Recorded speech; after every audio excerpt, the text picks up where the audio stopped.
ಚೆನ್ನಾಗಿದೆ ಅಲ್ವಾ? ವಿಶೇಷವಾಗಿ ಇಲ್ಲಿರ್ತಕ್ಕಂಥ ದೇವರ ಮಕ್ಕಳೆಲ್ಲ ನಾವೆಲ್ಲ ಚೆನ್ನಾಗಿದ್ದೀವಿ ಅಂದ್ರೆ ಅದಕ್ಕೆ ಮುಖ್ಯವಾದ ಕಾರಣ ಶ್ರೀ ಧರ್ಮಶನೇಶ್ವರ ಸ್ವಾಮಿಯವರು, ಹಾಗೆ ನಾವು ಆರಾಧಿಸಿ ಪೂಜಿಸುವಂತ ಶ್ರೀ ಶ್ರೀ ಶ್ರೀ ಶಿವಕುಮಾರ ಸ್ವಾಮಿಯವರ ಆಶೀರ್ವಾದ ಅಂತ ಹೇಳಕ್ ಇಷ್ಟಪಡ್ತೀನಿ. ಈಗಾಗಲೇ ನೀವು ನೋಡಿದಂಗೆ ಈ ಆಶ್ರಮದಲ್ಲಿ ಇರ್ತಕ್ಕಂಥ ದೇವರ ಮಕ್ಕಳ ಜೊತೆ 2ನೇ ವರ್ಷದ ಧರ್ಮಶನೇಶ್ವರ ಸ್ವಾಮಿಯವರ ತೂರು ಜಾತ್ರೆ ಆಯ್ತು ಅಲ್ವಾ? ಹೇಗಿತ್ತು ಜಾತ್ರೆ? ಚೆನ್ನಾಗಿತ್ತಲ್ವಾ? ಜಾತ್ರೆಯನ್ನ ಯಾಕೆ ನಾವು ಮಾಡ್ತಾ ಇದೀವಿ ಆಶ್ರಮದಲ್ಲಿ ಅಂದ್ರೆ ಇಲ್ಲಿರ್ತಕ್ಕಂಥ ದೇವರ ಮಕ್ಕಳಿಗೆ ಒಳ್ಳೇದಾಗ್ಲಿ, ಈ ಒಂದು ಸಂಸ್ಥೆ ಇನ್ನೂ ದೊಡ್ಡ ಮಟ್ಟದಲ್ಲಿ ಬೆಳೆದು ನೊಂದವರಿಗೆ, ಕಷ್ಟದಲ್ಲಿರ್ತಕ್ಕಂಥವ್ರಿಗೆ, ಅಸಹಾಯಕರಿಗೆ, ಒಂದೊತ್ತು ಊಟ ಇಲ್ಲದಂತವ್ರಿಗೆ ನಾವು ಕರ್ಕೊಂಡು ಬಂದವರಿಗೆ ಹೊಟ್ಟೆ ತುಂಬಾ ಊಟ ಕೊಟ್ಟು ಯಾರು ಇಲ್ಲ ಅಂದವ್ರಿಗೆ ನಾವಿದೀವಿ ಅನ್ನೋ ಒಂದು ಭರವಸೆ ಮೂಡಿಸೋದಕ್ಕೋಸ್ಕರ ಅಲ್ವಾ? ಈ ಒಂದು ಕಾರ್ಯಕ್ಕೆ ನಮ್ಗೆ ಯಾರೋ ದೊಡ್ಡ ದೊಡ್ಡ ವ್ಯಕ್ತಿಗಳು ಕೈ ಜೋಡಿಸ್ತಾರೆ ಅಂತ ಅದು ಸುಳ್ಳು. ಸಾಮಾನ್ಯವಾಗಿರುವಂತವ್ರು, ಕಷ್ಟದಿಂದ ಮೇಲೆ ಬಂದಂತವ್ರು, ಕಷ್ಟ ಸುಖವನ್ನು ಅರ್ಥ ಮಾಡ್ಕೊಂಡಿರುವಂತವ್ರು ನಮ್ಮ ಜೊತೆ ಕೈ ಜೋಡಿಸ್ತಾರಲ್ವಾ? ಹಾಗೆ ಈ ಒಂದು ಅದ್ಭುತವಾದಂತಹ ಕಾರ್ಯಕ್ರಮಕ್ಕೆ ನಮ್ಗೆ ಚರಣ್ ಗುರುಜಿ ಅವರು, ಹಾಗೆ ಸುಹಾಸಣ್ಣ ಅವರು, ಇನ್ನೂ ಅನೇಕ ಜನರು ಸ್ನೇಹಿತರೆಲ್ಲ ಸೇರಿ 2 ವರ್ಷಗಳಿಂದ ಅದ್ಭುತವಾಗಿ ನಮ್ಗೆ ಕೈ ಜೋಡಿಸಿದ್ದಾರೆ, ಬೆಂಬಲಿಸಿದ್ದಾರೆ, ನಮ್ಮ ಒಂದು ಕಾರ್ಯಕ್ಕೆ ಜೊತೆಯಾಗಿ ನಿಂತಿದ್ದಾರೆ. ಅವ್ರಿಗೆ ನಾವೆಲ್ಲರೂ ಕೂಡ ಆಶೀರ್ವಾದ ಮಾಡೋಣ. ಯಾಕಂದ್ರೆ ಅವರು ನಮ್ಮ ಹತ್ರ ಬಯಸ್ತಾ ಇರೋದು ಒಂದೇ, ಹಣ ಕೊಡಿ, ಇನ್ನೊಂದು ಕೊಡಿ, ಮತ್ತೊಂದು ಕೊಡಿ ಅನ್ನೋದನ್ನ ಬಯಸ್ತಾ ಇಲ್ಲ, ಪ್ರೀತಿನ ಬಯಸ್ತಾ ಇದಾರೆ, ಆಶೀರ್ವಾದನ ಬಯಸ್ತಾ ಇದಾರೆ. ದಯವಿಟ್ಟು ನೀವೆಲ್ಲರೂ ಆಶೀರ್ವಾದ ಅವರಿಗಿದ್ರೆ ಇನ್ನೂ ಅವರಿಗೆ ಆಯುಷು, ಆರೋಗ್ಯ ಭಗವಂತ ಕಲಿಸ್ತಾನೆ. ಅಣ್ಣ ಬನ್ನಿ, ದೇವರು ಒಳ್ಳೇದ್ ಮಾಡಿ ನಿಮ್ಗೆ. ಯಾಕಂದ್ರೆ ಬಹಳ ಸಂತೋಷ ಆಗುತ್ತೆ ನಾವು ಮಾಡುವಂತ ಒಂದು ಸಣ್ಣ ಪುಟ್ಟ ಸಮಾಜ ಸೇವೆಯನ್ನ ಗುರುತಿಸಿ ನೀವು ನಮಗೆ ತೋರಿಸ್ತಕ್ಕ ಪ್ರೀತಿಗೆ ನಾವು ಏನ್ ಮಾಡೋದು ಕೂಡ ಅದು ಕಮ್ಮಿನೇ. ನಮ್ಮ ಕೈಲಿ ನಮಗ್ ಗೊತ್ತಿರೋ ಹಾಗೆ ನಾವ್ ಏನ್ ಮಾಡಿದ್ರು ಕೂಡ ಅದು ಕಮ್ಮಿನೇ. ಯಾಕಂದ್ರೆ ಸ್ವಂತ ಅಣ್ಣ ತಮ್ಮಂದಿರು ಕೂಡ ಕಷ್ಟ ಕಾಲದಲ್ಲಿ ಕಳೆಯೋದಿಲ್ಲ. ಅಂತದ್ರಲ್ಲಿ ನೀವು ಯಾವ ರಕ್ತ ಸಂಬಂಧ ಇಲ್ಲ ಅಂದ್ರೂ ಕೂಡ ಆ ಸಂಬಂಧಗಳಿಗಿಂತ ಏನೂ ಕಮ್ಮಿ ಇಲ್ಲ ಅನ್ನೋ ರೀತಿಯಲ್ಲಿ ನಮ್ಮನ್ನ ನೋಡ್ಕೊಳ್ತಾ ಇದ್ದೀರಾ, ಅಷ್ಟು ಆಶೀರ್ವಾದ ಮಾಡ್ತಾ ಇದ್ದೀರಾ. ನಿಮ್ಗೆ ಭಗವಂತ ಒಳ್ಳೇದ್ ಮಾಡ್ಲಿ. ನಿಮ್ ಎಲ್ಲಾ ಸ್ನೇಹಿತರಿಗೂ ಕೂಡ, ಒಬ್ಬರು ಅಲ್ಲ ಎಲ್ಲಾ ಸ್ನೇಹಿತರಿಗೂ ಕೂಡ ಭಗವಂತ ಒಳ್ಳೇದ್ ಮಾಡ್ಲಿ. ವಿಶೇಷವಾಗಿ ಎಲ್ರಿಗೂ ಒಳ್ಳೇದ್ ಮಾಡ್ಲಿ. ಸುಹಾಸಣ್ಣ ಅವ್ರಿಗಾಗಿರ್ಬೋದು, ಎಲ್ರಿಗೂ ಒಳ್ಳೇದ್ ಮಾಡ್ಲಿ ಅಂತ ನಾನು ಭಗವಂತನಲ್ಲಿ ಬೇಡ್ಕೊಳ್ತೀನಿ. ತುಂಬಾ ಖುಷಿ ಆಯ್ತು ಅಣ್ಣ. ಈ ವರ್ಷ ನೀವು 2 ವರ್ಷಗಳಿಂದ ನಮ್ಗೆ ಜಾತ್ರೆ ಮಾಡ್ಕೊಡ್ತಾ ಇದ್ದೀರಾ. ಅದೊಂದು ಈ ವರ್ಷ ಅಂತೂ ಇಡೀ ಕರ್ನಾಟಕ ಅದನ್ನ ನೋಡಿ ಖುಷಿ ಪಟ್ಟಿದೆ. ಸೊ ಇದ್ರ ಬಗ್ಗೆ ಏನ್ ಹೇಳಕ್ ಇಷ್ಟಪಡ್ತೀರಾ? ಹರಿ ಓಂ ಜಗನ್ನಾಥೇ ನಮಃ. ಬಹಳ ವಿಶೇಷ ಅನ್ಸುತ್ತೆ. ಯಾಕಂದ್ರೆ ಹೋದ ಬಾರಿ ನಾವು ಯಾವುದೇ ತಯಾರಿಗಳನ್ನ ಮಾಡಲಿಲ್ಲ.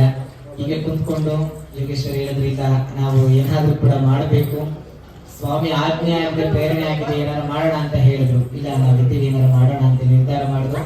ಆತಾತ್ರ ಬಗ್ಗೆ ಒಂದೇ ವಾರದಲ್ಲಿ ಜಾತ್ರೆ ಮಾಡಿದ್ರು. ಸ್ವಲ್ಪ ಗಡಿಬಿಡಿ, ಅದು ಕೂಡ ಅದ್ಭುತವಾದಂತಹ ಕಾರ್ಯಕ್ರಮ ಆಯಿತು. ಈ ಬಾರಿ ನೋಡೋಣ, ಭಗವಂತನ ಇಚ್ಛೆ ಹೇಗಾಗುತ್ತೆ ಮಾಡೋಣ ಅಂತೇಳಿ. ಈ ಬಾರಿ ಅಷ್ಟೇ ಯಾವುದೇ ಪ್ಲಾನ್ ನಾವು ಮಾಡ್ಕೊಳ್ಳಿಲ್ಲ. ಹೇಗ್ ಮಾಡೋಣ ಅಂತ ಹೇಳಿ ಕೇಳಿದ್ರು. ನಾವ್ ಹೇಗ್ ಮಾಡ್ತೀವೋ ಗೊತ್ತಿಲ್ಲ, ಅವನ್ ಹೇಗಾಗ್ಬೇಕು ಅವ್ನು ನಡೆಸ್ಕೊಂಡು ಬಿಡಿ ಅಂತಾನೆ ಯೋಗೇಶ್ ಅವ್ರು ನಾವು ಹೇಳಿದ್ದು. ಅದ್ಭುತವಾದ ಕಾರ್ಯಕ್ರಮ. ಯಾಕಂದ್ರೆ ಒಂದು ಊರಿನ ಜನಗಳೆಲ್ಲ ಸೇರಿ, ಒಂದು ಗ್ರಾಮದ ಜನ ಎಲ್ಲರೂ ಕೂಡ ಸೇರಿ ಒಂದು ಜಾತ್ರೆ ಮಾಡೋಕ್ಕೂ, ಯಾರೂ ಇಲ್ಲದ ಒಬ್ಬ ವ್ಯಕ್ತಿ ನಿಂತ್ಕೊಂಡು ಒಂದು ಜಾತ್ರೆ ಮಾಡೋಕ್ಕೂ ಬಹಳ ಕಷ್ಟ ಇದೆ. ಆ ಸಂದರ್ಭದಲ್ಲಿ ಅಷ್ಟು ಸಾವಿರಾರು ಜನ ಬಂದಂದ್ರೆ ಎಲ್ಲರೂ ಕೂಡ ನೋಡಿದ್ದಾರೆ. ಸಾವಿರ ಜನ. ನಾನು ಅನ್ಕೊಂಡಿಲ್ಲ, ಊಹಿಕರ ಮಾಡ್ಲಿಲ್ಲ. ಯಾಕಂದ್ರೆ ಇಷ್ಟು ಜನ ಸೇರ್ತಾರೆ ಅಂತ ನಾವು ಅನ್ಕೊಳ್ಳೇ ಇಲ್ಲ ಬಿಡಿ. ನಮ್ಮನೆ ಅಲ್ಲಿ ನಿಂತ್ಕೊಳ್ಳಕ್ಕೆ ಜಾಗ ಇಲ್ಲ, ಅಷ್ಟು ಜನ. ಅದ್ಭುತವಾಗಿ ಭಗವಂತನ ಸೇವೆ ನಡೆಯಿತು. ಅದು ವೇದಾಸೆ ಆಗಿರ್ಬೋದು, ಅಮ್ಮನವರ ಒಂದು ಕುಣಿತ ಆಗಿರ್ಬೋದು, ಅದ್ರ ಗಿಂಡಿ ಸ್ವಾಮಿಯ ಆವೇಶ. ಅದು ಅವರವರ ನಂಬಿಕೆ ಮತ್ತೆ ನಮ್ಮ ನಂಬಿಕೆ. ಸ್ವಾಮಿಯ ಆವೇಶ ಒಂದು ಕ್ಷಣ ನೆನೆಸ್ಕೊಂಡ್ರೆ ಮೈ ಜುಮ್ ಅನ್ನತ್ತೆ. ಅಷ್ಟು ಅದ್ಭುತವಾದ ಸ್ವಾಮಿಯ ಆವೇಶ ಆಯಿತು. ಅದ್ಭುತವಾದ ಅನೇಕ ದೇವತೆಗಳನ್ನು ಕೂಡ, ಒಂದು ದೇವರನ್ನ ಕರೆಸಿ ನಾವು ಅದಕ್ಕೆ ಉಪಚಾರಗಳನ್ನ, ಆರಾಧನೆಗಳನ್ನ ಮಾಡೋದು ಬಹಳ ಕಷ್ಟ. ಅದ್ರ 12 ದೇವರುಗಳನ್ನ ಕರೆಸಿ ಎಲ್ಲ ಗ್ರಾಮ ಅನೇಕ ಗ್ರಾಮದ ದೇವತೆಗಳನ್ನೆಲ್ಲ ಕೂಡ ಕರೆಸಿ ಒಂದೆಡೆ ಸೇರಿಸಿ ಎಲ್ಲ ಭಕ್ತರಿಗೂ ಕೂಡ ಒಂದೆಡೆ ಎಲ್ಲ ದೇವರ ಅನುಗ್ರಹ ಪ್ರಾಪ್ತಿ ಮಾಡಿದಂತಹ ಯೋಗೇಶ್ವರಿಗೆ ಶಿಕ್ಷಿತ ಅನುಕೂಲವಾಗಿರ್ತದೆ. ಅದ್ಭುತವಾದ ಕಾರ್ಯಕ್ರಮ, ವರ್ಣನೆ ಮಾಡಕ್ಕೆ ಅಸಾಧ್ಯವಾದಂಥದ್ದು. ನಾಳೆ ದಿನ ಇನ್ನ ದೊಡ್ಡ ಮಟ್ಟಿಗೆ, ಉನ್ನತವಾದ ಮಟ್ಟಿಗೆ ಈ ಜಾತ್ರೆ ನಡೆಯುತ್ತೆ. ತಯಾರಿ ನಡೀತಾ ಇದೆ. ನಾಳೆ ನಿಮಗೆಲ್ಲ ಗೊತ್ತಾಗುತ್ತೆ. ಒಳ್ಳೆಯದಾಗಿ. ಜೈ ಶ್ರೀನಾರಾಯಣ. ಪದಗಳಿಲ್ಲ ನಿಮ್ಮ ಬಗ್ಗೆ ಮಾತಾಡೋದಕ್ಕೆ. ನಾನು ಕಂಡಂಗೆ, ನಾನು ಗುರುಗಳ ಸ್ಥಾನದಲ್ಲಿ ನಾನು ಶ್ರೀ ಶ್ರೀ ಶಿವಕುಮಾರ ಸ್ವಾಮಿಯವರನ್ನ ಆರಾಧಿಸೋದು ತಮಗೆಲ್ಲ ಗೊತ್ತಿದೆ. ಸೊ ನಿಜವಾಗ್ಲೂ ಬಹಳ ಸಂತೋಷ ಆಗುತ್ತೆ. ಅದೇ ಗುರುಗಳ ಸ್ಥಾನದಲ್ಲಿ ನಾನು ನಿಮ್ಮನ್ನ ಕೂಡ ನೋಡಕ್ಕೆ ನಾನು ಇಷ್ಟಪಡ್ತೀನಿ. ಈ ಒಂದು ಸಂಸ್ಥೆ ಇರೋರು ಕೂಡ ಆ ಸ್ಥಾನದಲ್ಲಿ ನೀವು ಕೂಡ ಇರ್ತೀರ. ನಮ್ಮನ್ನು ತೆಗೆದು ನಿಲ್ಲಿಸಬೇಕಾಗೋದು ನಮ್ಮ ಕರ್ತವ್ಯ. ದೊಡ್ಡ ಮಾತು ಹೇಳ್ಬಿಟ್ರು, ಮಾತುಗಳು ಬರಲ್ಲ, ದೊಡ್ಡ ಮಾತು. Thank you. ಕೂತ್ಕೊಳ್ಳಿ ಪ್ಲೀಸ್.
ಜನ್ಮ ಜನ್ಮಕ್ಕೂ ನೀವಿಂದ ಜೋಡಿಗೆ